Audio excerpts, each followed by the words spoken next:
Olá, meu nome é Alexandre Henrique, irei iniciar as aulas 26 a 29 do curso de Biologia 1, em que será tratado Bioenergética 1.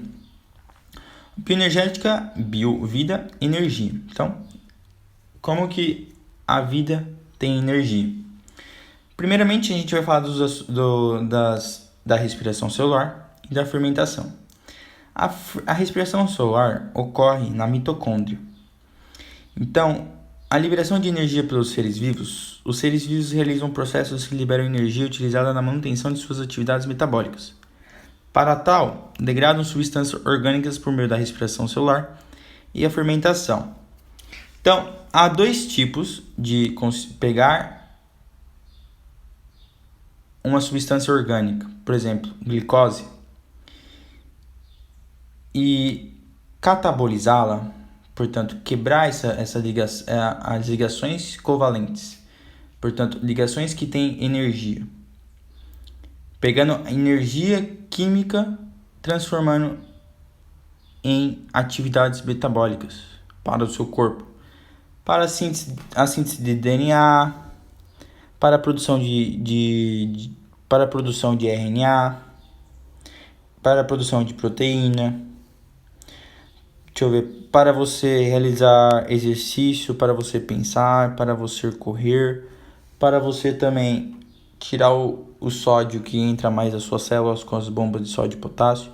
Então, todo esse processo energético vem ou da respiração celular nos humanos ou da fermentação que nos humanos também está presente. Então, vamos iniciar agora com respiração celular. A localização nos eucariontes tem início no citosol e completas no interior das mitocôndrias. Então, o início da respiração celular ocorre no citosol. O que acontece primeiramente na respiração celular? Ocorre a glicólise, e essa glicólise é no citosol. Mas, primeiramente, vamos entender a estrutura de uma mitocôndria. A mitocôndria tem os seguintes componentes. A membrana externa é permeável e tem aspecto liso. Então, tem uma membrana interna. Essa membrana é feita igualmente igual à membrana plasmática. Então, ela é constituída pela dupla camada fosfolipídica, e tem a membrana interna, é praticamente impermeável e apresenta dobramentos, as cristas mitocondriais. Então, tem a membrana externa aqui, essa aqui tem uma cor dourada na imagem, e tem a membrana interna, que são as cristas. Perceba que é várias invaginações. E as cristas são impermeáveis, então não passa nada por essas cristas. E a externa são permeáveis. Entra o ácido piruvato, por exemplo, e oxigênio. Espaços intermembranais, regiões situadas entre a membrana externa e a membrana interna. Aqui, ó, que são as regiões intermembranas. E existe a matriz mitocondrial coloide, que presente o interior da mitocôndria. Então a matriz é um coloide, como se fosse um líquido viscoso. A mitocôndria tem DNA. Ela tem uma molécula circular DNA e tem histonas associadas. Então, a mitocôndria ela tem o seu próprio material genético, dando um forte indício de ser uma bactéria. E tem ribossomos para a própria síntese de proteínas, permite a realização da síntese de proteína. Então, a mitocôndria ela tem o seu próprio DNA, próprio síntese de síntese proteica, e ainda produz energia. Isso aqui é como se fosse um procarionte heterótrofo. E esse processo que eu estou falando é a teoria da endossimbiose, que iremos aprender posteriormente. Vamos para o processo. A gente precisa entender o que é ATP, ou melhor, a moeda energética dos seres vivos. O ATP é um ácido nucleotídico e ele é composto pelo mesmo, ele é composto, a sua subunidade, ela é composta pelo mesmo monômero que produz o DNA, o ácido nucleotídico. Então, o ATP é uma ribose mais uma adenina. O que é uma adenina? Uma base nitrogenada, ligado a 3-fosfato. 3-fosfato. Essa ligação de fosfato, ela é uma ligação muito energética. Então, quando você quebra essa ligação e transforma e fica ATP mais P, você libera energia. E essa energia que é utilizada pelo corpo. Mas, para você pegar ADP mais PI, você precisa da mitocôndria. Então, a mitocôndria dá energia, ela pega a energia da molécula orgânica, das ligações da molécula orgânica, quebra pelo processo de oxidação com oxigênio e consegue energia para ligar o fosfato inorgânico, o PI, com o ADP. E você fica com essa reserva de ATP no corpo. E toda vez que você tem que usar esse ATP, você usa a moeda energética e forma ADP mais I, mais energia para a finalidade que você pode estar tendo. Então, o ATP, ele é importante porque ele fica como uma reserva energética. Então, você está sempre com energia para fazer suas atividades. E ele está envolvido com a creatina. A creatina do seu corpo, ela nutre todo esse processo de ATP mais PI, formando ATP. Ok? Vamos para o processo de respiração celular. O primeiro processo é a quebra. A gente usa como qual é o combustível da respiração celular? É a glicose. É o monômero dos glicídios. Então, ocorre todo o processo de digestão e forma os monômeros dos glicídios. Os monômeros de glicídios, principalmente a glicose, ela tem um potencial de ser oxidado pela respiração, gerar energia. Essa energia é utilizada para o ADP mais PI formar ATP, formar o ácido nucleico mais 3-fosfatos. E a gente tem essa reserva energética para quando a gente quiser usar energia, a gente forma ATP em ADP mais PI. Então, precisa de oxigênio e glicose. E gera água e gás carbônico e resíduos. E libera também ATP, claro, a moeda energética. Então, tem uma molécula aqui, de glicose. Você pega oxigênio, você oxida essa molécula, quebra as ligações, forma 6 CO2 mais 6 água mais energia. Você gera energia na forma de calor e você gera a moeda energética ATP. Ela é dividida em três etapas: glicólise, ciclo de Krebs e cadeia respiratória. Durante essas etapas, ocorrem alguns processos relevantes. O primeiro, descarboxilação. O que é isso? Formar gás carbônico. É a remoção do grupo carboxila, gerando CO2. Ocorre na glicólise e no ciclo de Krebs. Então, a descarboxilação ocorre tanto na glicólise como no ciclo de Krebs, mas não ocorre na cadeia respiratória. Um outro processo relevante que ocorre na respiração celular é a desidrogenação. É a perda de átomos de hidrogênio, processo de oxidação.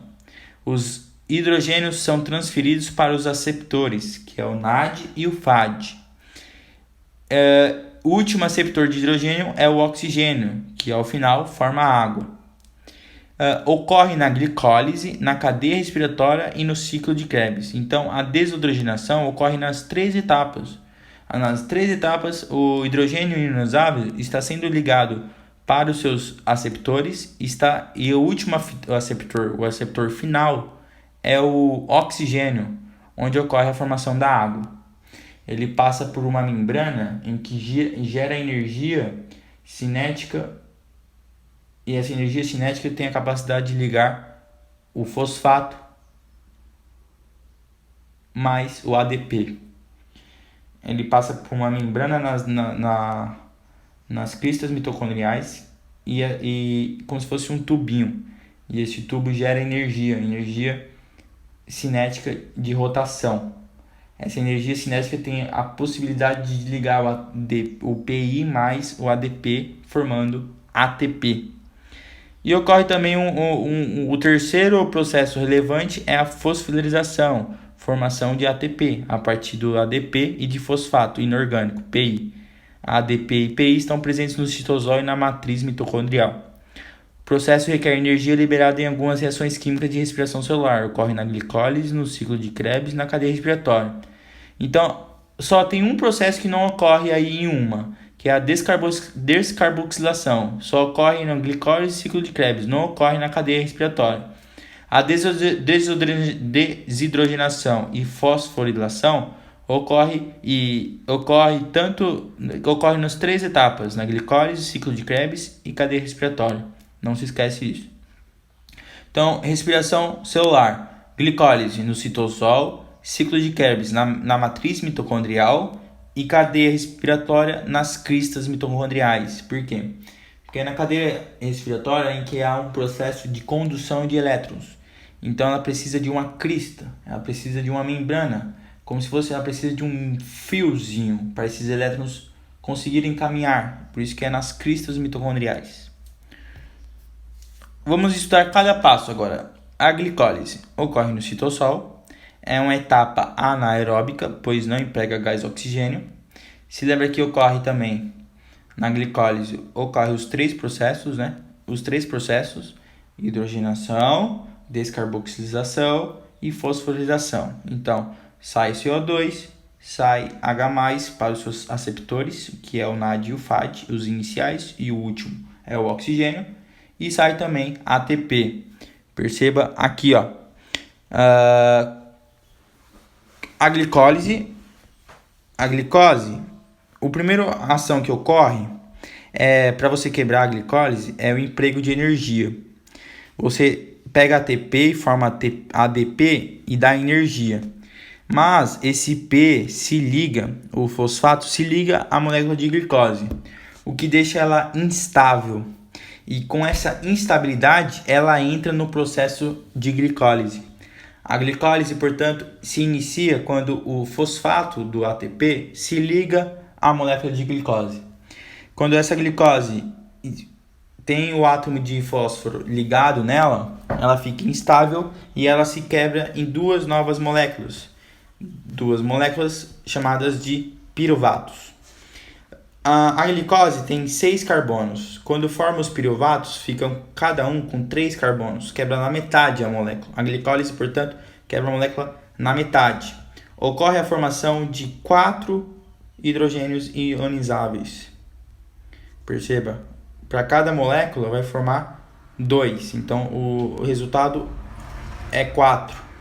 Mas vamos estudar só de uma molécula. Então, vamos falar só de uma molécula. Então, produz 3 carbonos com os 2 fosfatos e produz 2 hidrogênios. Mas isso deixa a molécula altamente mais instável e produz o piruvato. O piruvato perde os fosfatos. Por quê? Porque o ADP consegue se formar em ATP, pega os fosfatos, gera, portanto, a moeda energética e forma os piruvatos, que é uma molécula um pouco mais estável e passa para dentro da matriz mitocondrial, vai para a cadeia, vai para o ciclo de Krebs, vai para a matriz mitocondrial. Bom, o que acontece com esses hidrogênios? Se lembra que os hidrogênios sempre são ligados com os aceptores de hidrogênio. Nunca se esqueça que o último aceptor de hidrogênio é o oxigênio para a formação de água. Mas no intermediário tem os aceptores de hidrogênio. Quem são eles? É o NAD, o NAD+. O NAD+, ele quando se liga com o hidrogênio, ele forma o NADH. Olha o nome, ele é NAD+, e ele pega o hidrogênio, e ele fica NADH. Por que ele está com H? Porque ele se ligou ao hidrogênio. Então, quando tem dois NADH. O NAD+, comporta-se como um aceptor intermediário de hidrogênios. Por quê? Porque o aceptor final de hidrogênio é o oxigênio lá na cadeia respiratória, ok? Então tem um intermediário, que é o intermediário é o NAD. Por quê? Porque ele se liga com H, então ele fica NADH. E ele vai entregar esse hidrogênio justamente para o oxigênio, que é o aceptor final. Então tá, chegamos a 2 piruvatos. O que vai acontecer com esses piruvatos? Esses piruvatos vai sair do citosol e entrar na matriz mitocondrial e vai para o ciclo de Krebs. Se lembra que no ciclo de Krebs ocorrem os 3 processos. Ocorre o processo de desidrogenação, ocorre o processo de descarboxilação e o processo de fosforilação. Então, quando o ácido piruvato, que tem 3 carbonos, chega no ciclo de Krebs, ele se liga a uma enzima, a coenzima A, que é uma vitamina junto com a enzima. Ela precisa da vitamina do complexo B principalmente. Então, a coenzima A, ela se liga ao ácido piruvato e entra como se fosse um ciclo de Krebs, em que ela fica dentro do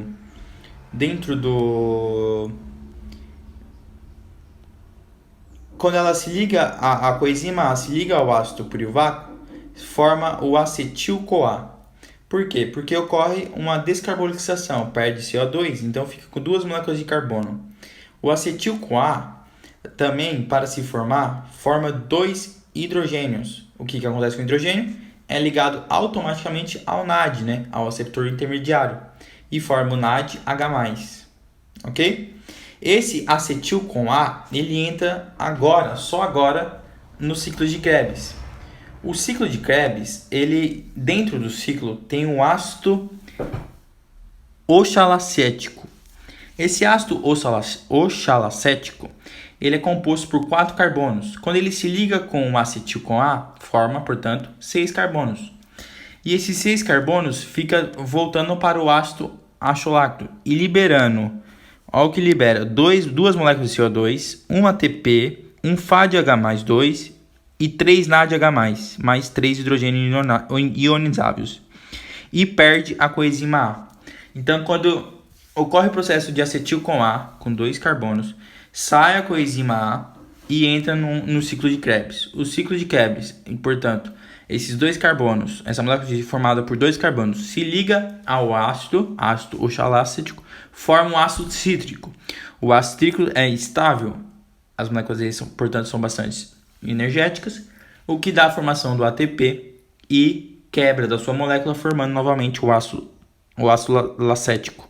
O ácido oxalacético, ele, portanto, fica constante nessa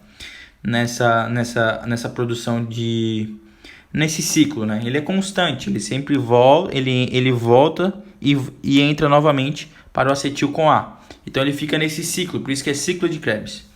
E forma um ATP, 2 moléculas de CO2 que vai para o ambiente, vai para os alvéolos e forma H+. Esse H+ se liga aos aceptores intermediários que passam para a cadeia respiratória.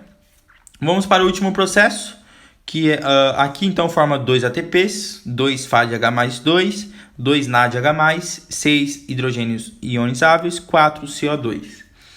Então, aqui já formou 2 NAD e 2 hidrogênios H+. Aqui já formou 6 H+.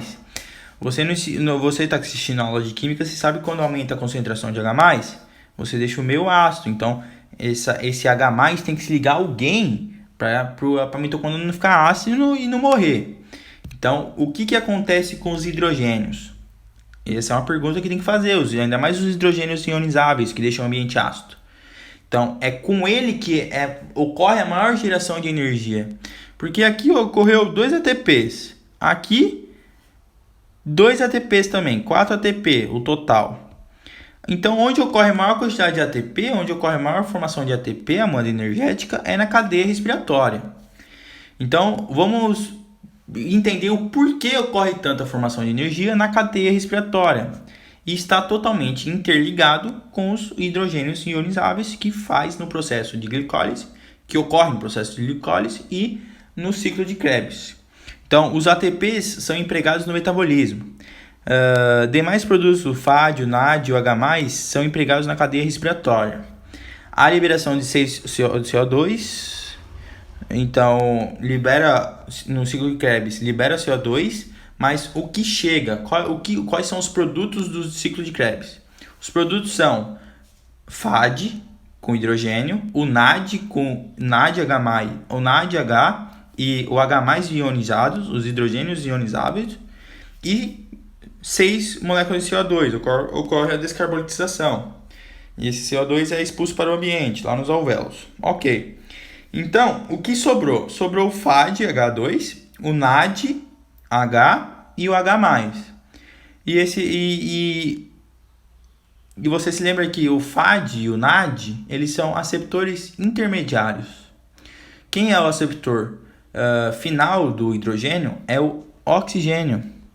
Então, a cadeia respiratória, ou cadeia transportadora de elétrons, olha o nome, cadeia respiratória, ou cadeia transportadora de elétrons.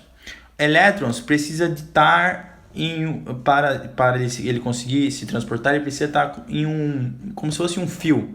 E onde é esse fio? É justamente na membrana interna da mitocôndria, nas cristas mitocondriais. Ela dá um suporte físico, ela é como se fosse um fio. E dentro desse fio, a gente não pode esquecer que tem citocromos. O que é citocromos? Citocromos são vitaminas e sais minerais que constituem uma melhor condutividade das cristas mitocondriais para os elétrons. E esses elétrons se fundirem com o H+, e o hidrogênio e o oxigênio, formando a água.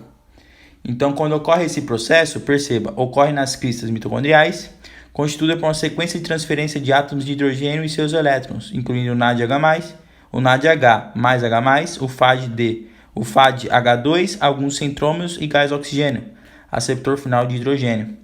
Então, ocorre liberação de energia, parte da energia dissipada na forma de calor, outra parte da energia é utilizada na produção de ATP, fosforilação oxidativa. No final da cadeia respiratória, os átomos de hidrogênio reagem com o oxigênio, formando água. Então, esses hidrogênios aqui, eles ficam na membrana externa.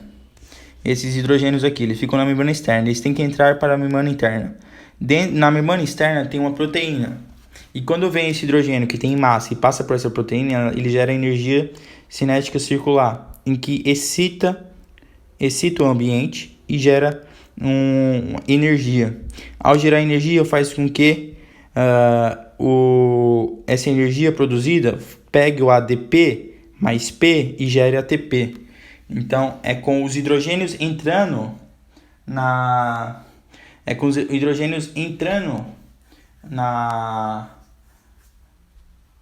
crista mitocondrial, pelo processo de formação de energia cinética circular, portanto de energia, que ocorre a ligação de ADP em ATP mais PI em ATP e formação da água.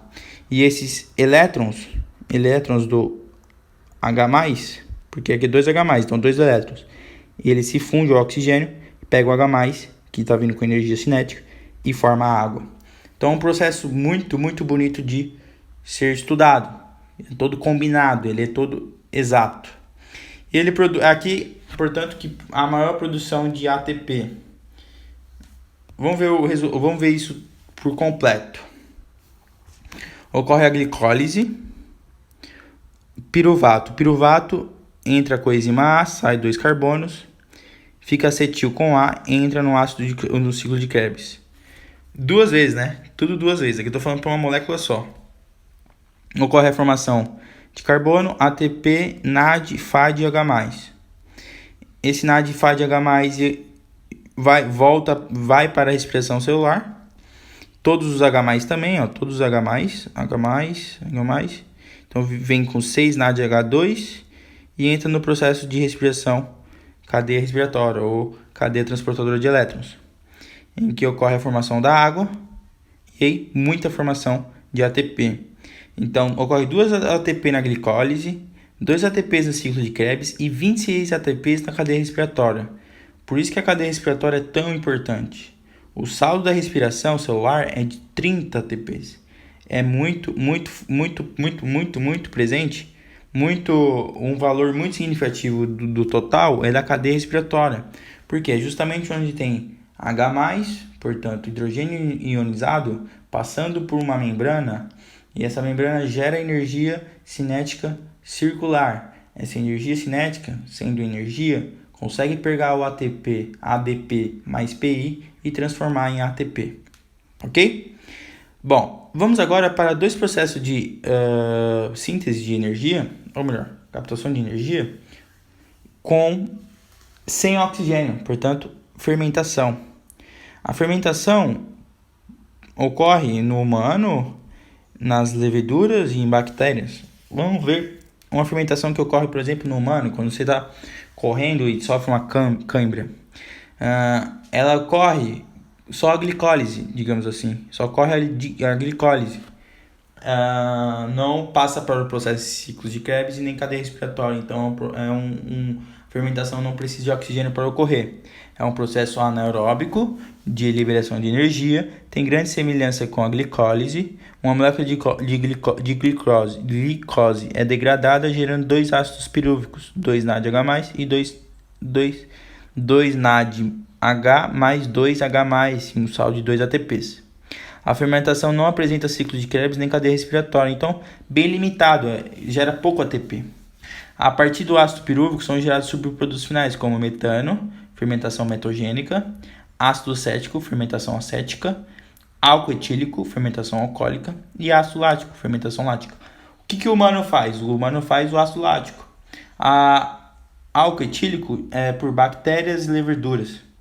O acético, o metano é por bactérias, as bactérias metagênicas que formam metano. Essas bactérias estão nos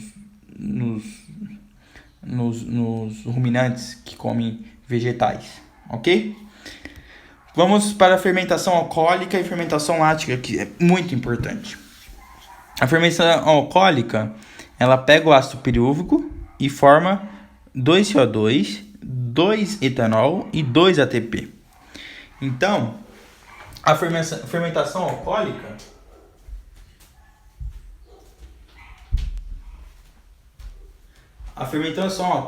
é bem simples e produz muito pouco ATP. Então você pode ver que ela é um ácido pivúrico, sai CO2, forma acetaldeído, perde entra o NAD e o H+, e forma o etanol. Então, ácido pirúvico forma 2CO2 mais 2 etanol mais 2 ATP. Obtém energia. A produção de álcool é usado como combustível no pró-álcool e como integrante de bebidas alcoólicas. Tudo com álcool é com a fermentação alcoólica. E na produção de pães, né? Porque o CO2 incha a massa. Lógico que o etanol ele evapora, mas o CO2 ele incha a massa. A massa do pão cresce graças à liberação de CO2 pelo fermento. E tem também a fermentação lática. A fermentação lática ocorre nos humanos, nas bactérias. Então, a fermentação lática não produz CO2, só produz ácido lático, somente. Um ácido pirúvico produz um ácido lático, portanto, uma molécula de glicose produz 2 ácidos láticos, não produz CO2 e nem etanol, claro, porque a fermentação é diferente. Então, é realizado por bactérias e alguns fungos. O ser humano também pode realizar fermentação lática em células musculares quando elas não recebem suprimento adequado de oxigênio. Cada ácido pirúvico reage com NADH mais H+, resultando em um ácido lático com 3 carbonos. Não ocorre descarbonização, não ocorre produção de CO2. A utilidade da fermentação lática para o ser humano é promoção da desnaturação das proteínas do leite a partir do ácido lático e de determinação à função de iogurte ou queijo. Então, a gente determina com a produção do ácido lático se a gente quer o iogurte ou queijo. Bom, o importante de todo esse processo é entender o catabolismo e o anabolismo, né? O catabolismo corresponde à reação de degradação das moléculas orgânicas. Alguns podem ser vistos na tabela a seguir. Por exemplo, na respiração celular, CO2 e água liberam energia.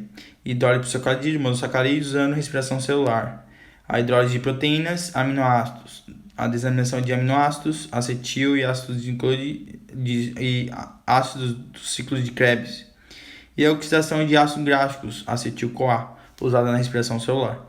Então, e o anabolismo é justamente a conversão de glicose em glicogênio, ou a conversão de aminoácidos em proteínas, conversão de nucleotídeos em ácidos nucleicos, conversão de ácidos graxos e glicerol em glicídios, e também de compostos inorgânicos para compostos orgânicos pela fotossíntese.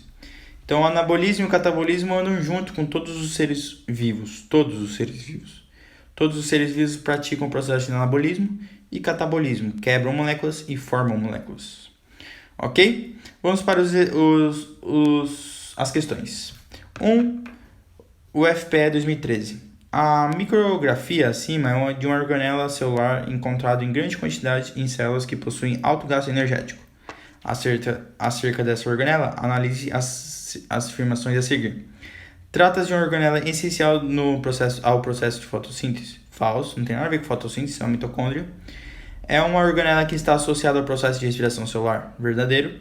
É nessa estrutura que ocorre a síntese de ATP. Verdadeiro, fosforilação. A função dessa organela é a síntese de glicose? Não, isso não é um cloroplasto. Falso. É nessa organela que ocorre o ciclo de Krebs? Exato. Bom, Unifesp 2014. Obter energia é vitável para todos os seres vivos, tais como bactérias, os protozoários, as algas, os fungos, as bactérias e os animais.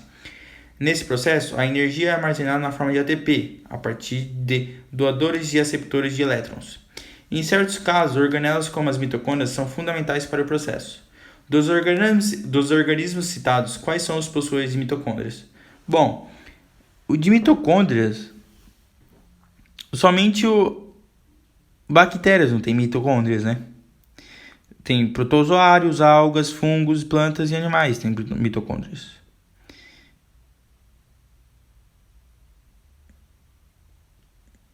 Ok? 4. UNIP 2013.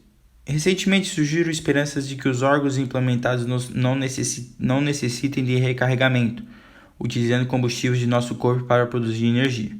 Biocombustível muito comum, a glicose, pode ser uma alternativa para recarregar os órgãos sintéticos. Por exemplo, a combinação de glicose com oxigênio, ambos disponíveis em nosso corpo, pode gerar energia. Cientistas buscam uma variedade desse dispositivo para gerar eletricidade de forma ambientalmente amigável. A partir da glicose, os processos de respiração celular levam à formação de gás carbônico e água, com a liberação de energia. Essa transformação decorre da ação hierárquica de diferentes processos metabólicos. Uma sequência correta de desencadeamentos corresponde à glicólise, ciclo de Krebs e cadeia respiratória. Letra A, para a quarta questão. 6. O ERG 2014. Laudos confirmam que todas as mortes da Kiss ocorreram pela inalação da fumaça. Necrópsia das 234 vítimas naquela noite revela que todas as mortes ocorreram devido à inalação de gás cianídrico e de monóxido de carbono gerado pela queima do revestimento acústico do bote. Os dois agentes químicos citados no texto, quando absorvidos, provocam o mesmo resultado, paralisação dos músculos e asfixia, culminando na morte do indivíduo. Com base nessas informações, pode-se afirmar que tanto o gás cilíndrico quanto o monóxido de carbono interferem no processo denominado ocorre paralisação e você desmaia porque você não está produzindo energia na forma de ATP, porque você não está respirando oxigênio. Então, interfere justamente no processo de metabolismo energético. 6, letra D. 7. FATEC 2012. Os esquemas a seguir evidenciam 3 maneiras diferentes através das quais a glicose pode ser utilizada como fonte de energia necessária à manutenção da vida. Ok. A segunda tentativa correta sobre esses esquemas. Vamos ver. O esquema 1 é a glicose, formando ácido pirúvico, etanol, CO2 e ATP. Isso é uma fermentação alcoólica. O esquema 2 é a glicose, formando ácido pirúvico, ácido lático e ATP. Isso é uma fermentação lática. E o 3, glicólise, ácido pirúvico, passando pelo ciclo de Krebs, cadeia respiratória, água, CO2 e ATP, respiração celular. Letra A. Os esquemas 1 e 3, ok, fermentação lática e respiração celular, ocorrem em ambientes totalmente anaeróbicos. Falso. A respiração celular não ocorre em ambiente anaeróbico. B. O esquema 1 exibe a fermentação alcoólica realizada nas mitocôndrias de leveduras com consumo de oxigênio. Não, 1 é a fermentação. Por ser fermentação, é anaeróbico. Falso, letra B. C. O esquema 2 revela um processo aeróbico. Não, anaeróbico é a fermentação lática. C, está falso. Letra D. O esquema 3 demonstra um processo aeróbico em que o gás oxigênio atua como agente oxidante de moléculas orgânicas. Exato. Respiração celular. Letra D. Para a 7ª questão. 9. Enem 2012. Há milhares de anos, o homem faz uso da biotecnologia para a produção de alimentos como pães, cervejas e vinhos. Na fabricação de pães, por exemplo, são usados fungos unicelulares chamados leveduras, que são comercializadas como fermento biológico. Eles são usados para promover o crescimento da massa, deixando-a leve e macia. O processo da massa do pão, pelo processo citado, é resultante da liberação de gás carbônico, pela atuação das leveduras na fermentação alcoólica. Ok? O etanol, ele sofre um processo de evaporação, porque é uma molécula que tem baixa temperatura de ebulição, e o CO2 enche a massa. Portanto, letra A para a 9ª questão. A aula de hoje foi isso. Deixa o like, compartilha e até a próxima aula. Tchau!